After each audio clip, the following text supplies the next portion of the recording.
আসসালামু আলাইকুম প্রিয় দর্শক, অন্য মঞ্চে আলোচনায় আপনাদের সকলকে স্বাগত জানাচ্ছি। গতকাল ৩রা আগস্ট সোমবার প্রধানমন্ত্রী তারেক রহমানের পররাষ্ট্র বিষয়ক উপদেষ্টা মিস্টার হুমায়ুন কবির বাংলাদেশে ভারতের রাষ্ট্রদূত মিস্টার দীনেশ ত্রিবেদীর সাথে বৈঠক করেছেন।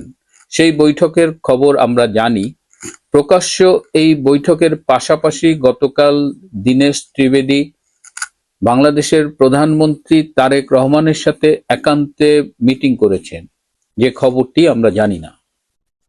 আজকে প্রধানত দীনেশ ত্রিবেদীর সাথে তারেক রহমানের বৈঠক নিয়ে কথা বলবো। শেষ পর্যন্ত সাথে থাকবেন।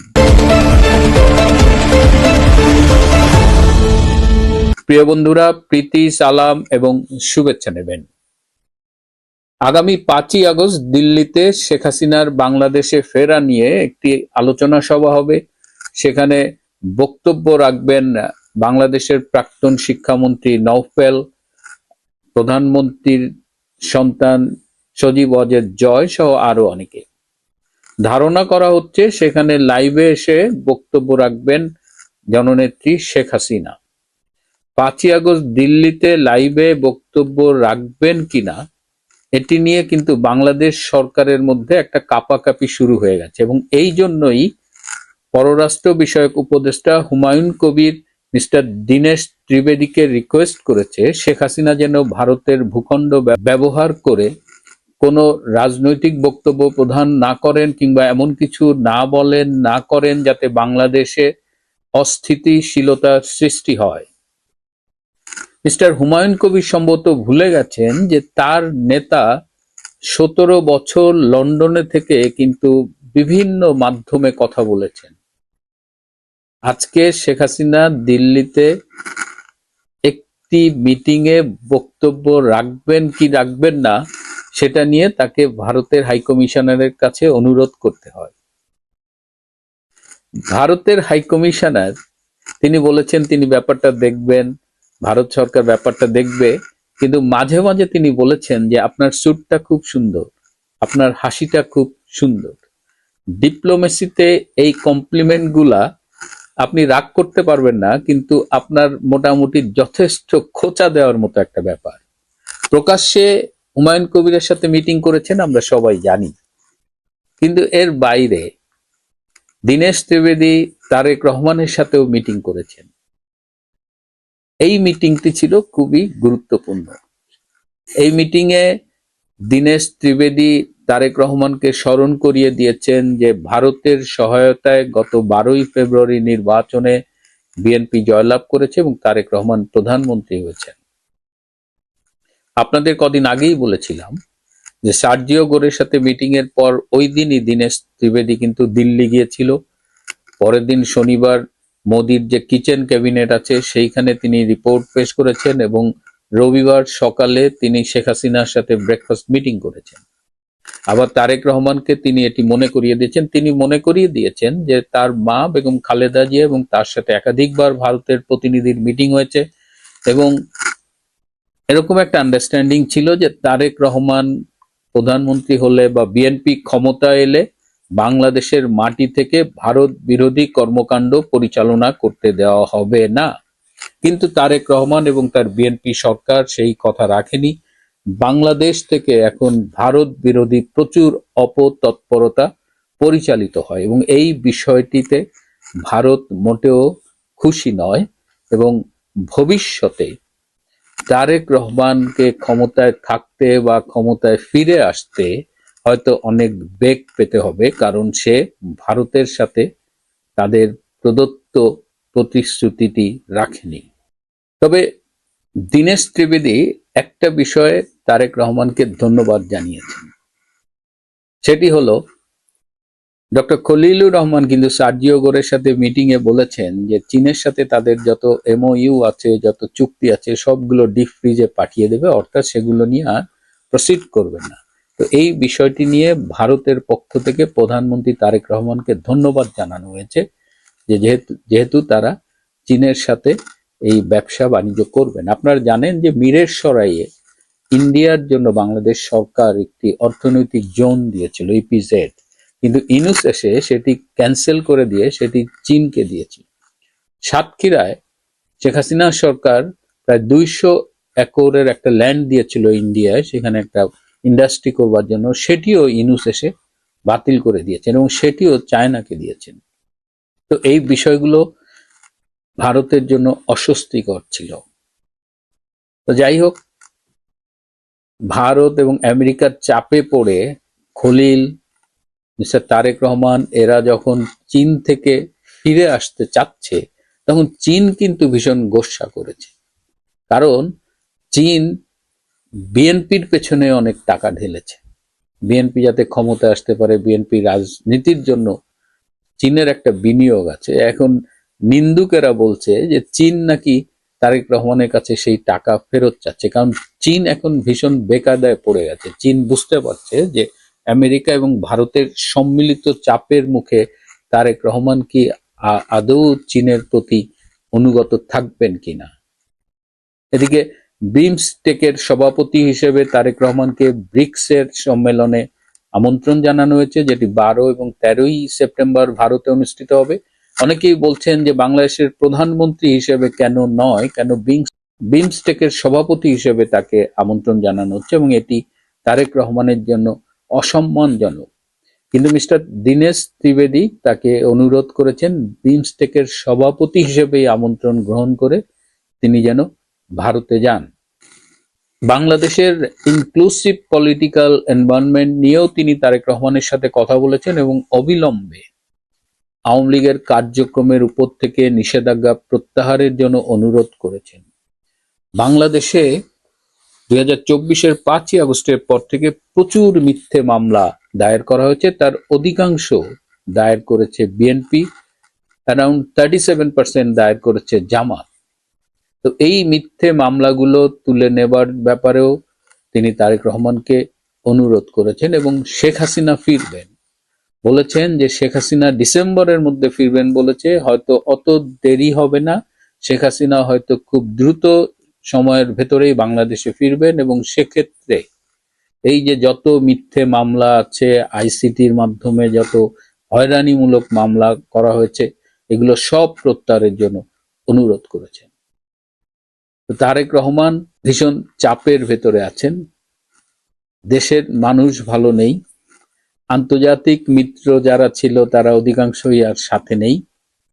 এই অবস্থায় একটি উচ্চ ক্ষমতা সম্পন্ন প্রতিনিধি দল, যাতে 3 জন বিএনপির নেতা এবং 2 জন সামরিক বাহিনীর অফিসার, তারা অচিরেই দিল্লি সফরে যাবেন এবং সেখানে তারা বেশ কিছু গুরুত্বপূর্ণ মিটিং করবেন।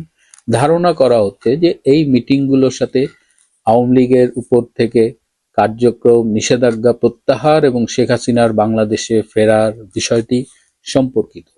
এদিকে আগামীকাল 5ই আগস্ট, যাকে জঙ্গিরা বলে 36শে জুলাই, এই জুলাই দিবস পালন উপলক্ষে সারা দেশে কিন্তু র্যাবের পক্ষ থেকে একটা অ্যালার্ট জারি করা হয়েছে। ধারণা করা হচ্ছে যে বিভিন্ন কর্মসূচি বা পদযাত্রায় জঙ্গি হামলা হতে পারে কিংবা রাষ্ট্রবিরোধী কোনো শক্তি আক্রমণ করতে পারে। ইতিমধ্যেই বাংলাদেশের বিভিন্ন স্থানে বোমা পাওয়া যাচ্ছে। এই যে বোমা পাওয়ার যে স্টাইল, এটা অনেকটা আল কায়দা এবং আইএসআই এর তাদের কৌশলের সাথে সামঞ্জস্যপূর্ণ। সুতরাং এই বিষয়টি কিন্তু বাংলাদেশ সরকার শুধু নয়, বাংলাদেশ সম্পর্কিত বিভিন্ন দেশের সরকাররাও চিন্তিত হয়ে পড়েছে যে বাংলাদেশে আসলে কি হচ্ছে। মোদ্দা কথা বলা যায়, তারেক রহমানের সরকার ভালো নেই। পুরো টার্ম কমপ্লিট করা তো দূরের কথা, কদিন ক্ষমতায় থাকবেন সেই আলোচনা বিএনপির ভেতরেই শুরু হয়ে গেছে। সুপ্রিয় দর্শক শ্রোতা মণ্ডলী, আপনারা এই মুহূর্তে আমাকে যে যেখান থেকে দেখছেন এবং পরবর্তীতে এই প্রোগ্রামটি যে যেখান থেকে দেখবেন, আপনাদের সকলকে জানাই আমি আমার কৃতজ্ঞতা, ভালোবাসা, শ্রদ্ধা এবং সম্মান। আপনারা সারাক্ষণ আমার পাশে থাকেন, আমার ভিডিওগুলো দেখেন, লাইক কমেন্টস করেন এবং ভিডিওগুলো ছড়িয়ে দেন। আজকের এই মুহূর্তের যেই ভিডিও ব্যানার এবং যে হেডলাইন দেখছেন, যে শেখ হাসিনা, আমাদের জননেত্রী শেখ হাসিনা আগামী কাল মানে 5 তারিখ, 5ই আগস্ট একটা কনফারেন্সে যোগ দিবেন। এটা দিল্লিতে অবস্থিত ইন্টারন্যাশনাল যে সাংবাদিক আছে তারা একটা কনফারেন্স করছে, সেখানে আমাদের নেত্রী সরাসরি ভাষণ দিবেন। সরাসরি বলতে উনি কোনো ভিডিও ভাষণ দেবেন না বা ওনার চেহারাও দেখা যাবে না, আপনার আমাদের সাথে যেভাবে কথা বলেন হোয়াটসঅ্যাপ বা ইয়েতে ওইভাবে ভাষণ দিবেন। এই ভাষণটি ওখানে যারা থাকবেন তারা শুনবেন, এছাড়াও সজীব ওয়াজেদ জয় আরও অনেকে দিবেন, যেটা আপনারা সকলেই জানেন, যে ওই পোস্টারটা আপনারা সকলে দেখেছেন। এই ভাষণ এবং এখানে কি বলবেন, কারণ বিভিন্ন জন বিভিন্নভাবে বলছেন যে উনি সরাসরি আসবেন, ওখান থেকে দিক নির্দেশনা দেবেন, এই সেই এগুলো নিয়ে যখন চলছে ব্যাপক আলোচনা, তখন সরকারের ভিতরে প্রচণ্ড আলোড়ন সৃষ্টি হয়েছে। দেখুন, আমি যেই কথাগুলো বলবো এই কথাগুলো আমি হয়তো এই মুহূর্তে আপনাদেরকে বলে দিচ্ছি, আপনারা এখন এবং কালকে সারাদিনে আমার এই কথাটা হয়তো শুনবেন, অন্য কাউকে হয়তো পাবেন না, কিন্তু 24 ঘন্টা পর হলে আমার এই প্রতিটা কথা আপনারা শুনতে পারবেন বিভিন্ন জনের মুখ থেকে। তাই আমি এখন যে কথাগুলো বলছি আপনাদেরকে, সেগুলো হচ্ছে একদম ফাইনাল, এই মুহূর্তের একদম রিসেন্ট খবর। তাই আমি এখনই আপনাদের ভিডিওটা ছেড়ে দিচ্ছি, নাহলে আমি আপনাদের আরও 5-7 ঘন্টা 10 ঘন্টা পরে দিতে পারতাম। কি হচ্ছে দেখেন, আপনারা এমনি দেখেছেন যে পত্রিকাতে যে অলরেডি বাংলাদেশ থেকে বলা হচ্ছে, বাংলাদেশে দিল্লির ভারতের এম্বাসিকে অলরেডি বলেছেন বাংলাদেশের কেউ কেউ যে সরকারের, যে শেখ হাসিনা যাতে রাজনৈতিক আলাপ না করে, এই করে সে করে, এগুলা আপনারা দেখছেন। কিন্তু এগুলার চেয়ে চরম যেটা, সেটা হচ্ছে যে বাংলাদেশ এম্বাসি, দিল্লিতে অবস্থিত বাংলাদেশ এম্বাসি ভারতের সরকার থেকে, সরকার প্রধান থেকে শুরু করে সকলের কাছে এম্বাসি থ্রোতে বাংলাদেশ সরকারের একটা চিঠি পৌঁছে দেওয়া হয়েছে আজকে সারাদিনে। সেই চিঠিতে একটাই কথা, যে শেখ হাসিনা যাতে কোনো বক্তব্য দিতে না পারে, এই প্রোগ্রামটা যাতে বাতিল করা হয়, এইটার জন্য বাংলাদেশ এম্বাসি থেকে দাবি জানানো হয়েছে বাংলাদেশ সরকারের পক্ষ হয়ে। এছাড়াও তারা সেখানে যে ভেন্যুটা আছে, সেই ভেন্যুতেও যাতে কোনো মিটিং না করতে পারে, ভেন্যুর যাতে ক্যান্সেলেশন করা হয়, এটার জন্য ভেন্যু মালিককে দিয়েছে চিঠি। এবং যেসব সাংবাদিকরা, প্রায় আপনার 80 জনের মতো সাংবাদিক সেখানে উপস্থিত থাকবেন, তাদের সকলকে চিঠি দিয়েছে যাতে এই মিটিংয়ে না যায়, এবং এই মিটিং যাতে হইতে না দেওয়া হয়, এইটা বাংলাদেশের বিরুদ্ধে ষড়যন্ত্র, এগুলো লিখে টিকে ওদেরকেও চিঠি দিয়েছে। সেখান থেকে অনেক সাংবাদিক আমাকে সরাসরি ওনারা বলেছেন যে সেখানে যাওয়ার জন্য একটা রেজিস্ট্রেশন লাগে। এটা গতকাল আমাকে দিল্লি থেকেই অনেকে পাঠিয়েছেন যে আপনি চাইলে আপনি আইসা রেজিস্ট্রেশন করতে পারেন, কারণ ওরা জানে না যে আমি আসলে কোথায় আছি, রেজিস্ট্রেশন করে আপনি আসতে পারেন, এগুলা সুতরাং চিঠি দিয়েছে সবাইকে। এছাড়াও সবচেয়ে বড় কথা যেটা, ভারতের কাছে দাবি জানিয়েছে যে এই মিটিং যদি হইতে দেওয়া হয় তাহলে তারেক জিয়া হয়তো ভারত সফরে যাবেন না। ব্রিক্সের যে সম্মেলনে তারেককে ডেকেছেন ভারত, ব্রিক্সের প্রোগ্রামে, সেই প্রোগ্রামে যাবেন না, এবং ভারতীয় সরকার যদি শেখ হাসিনাকে এই মিটিং করতে দেন তাহলে সম্পর্কের অবনতি ঘটবে এবং ওনারা যাবেন না। তার মানে ওনারা দাবি জানিয়েছেন এখন যে আপনারা যদি তারেক জিয়াকে আপনাদের দেশে মিটিংয়ে নিতে চান, অতিথি করতে চান, তাহলে শেখ হাসিনাকে মিটিং করতে বাধা দিবে। এই যখন অবস্থা, এটা আজকে সারাদিন, আজকে ভারতীয় টাইম রাতের 12টা পর্যন্ত, তার মানে আমি যখন এই ভিডিওটা রেকর্ড করছি ওই সময় পর্যন্ত এগুলো নিয়েই ব্যাপক আলোচনা হচ্ছে। যদিও এই আলোচনাটা পুরোপুরি এখনো মার্কেটে আসেনি, মার্কেটে আসবে হয়তো আরও সকালবেলা ভোরের দিকে, ধরেন 10টা-11টার দিকে আস্তে আস্তে আসবে, মানুষ জানতে থাকবে যে এরকম প্রচেষ্টা হয়েছে। এখন ওখানের যারা অতিথি বা যারা আছে তাদের সিদ্ধান্ত হলো যে সরকার যদি পুলিশ, ভারতীয় সরকার গভর্নমেন্ট যদি পুলিশ দিয়ে ওখানে ভেন্যু বন্ধ করে বা কিছু করে সেটা অন্য কথা, কিন্তু যতক্ষণ পর্যন্ত ভারত সরকার এটা না করবে ততক্ষণ পর্যন্ত এই মিটিং 5 তারিখে বিকেল 6টা থেকে 7:30 পর্যন্ত এই মিটিং চলবে এবং ইহা চলমান থাকবে। একমাত্র ভারত সরকার যদি বাধা দেয়, ভেঙে চুরে দেয়, মিটিং উঠায় দেয়, তাইলে হবে না। এটা হচ্ছে যে যারা এই প্রোগ্রামের আয়োজন করেছে, আয়োজক এবং দাওয়াতপ্রাপ্ত রেজিস্টার্ড করা সাংবাদিকদের ভাষ্য।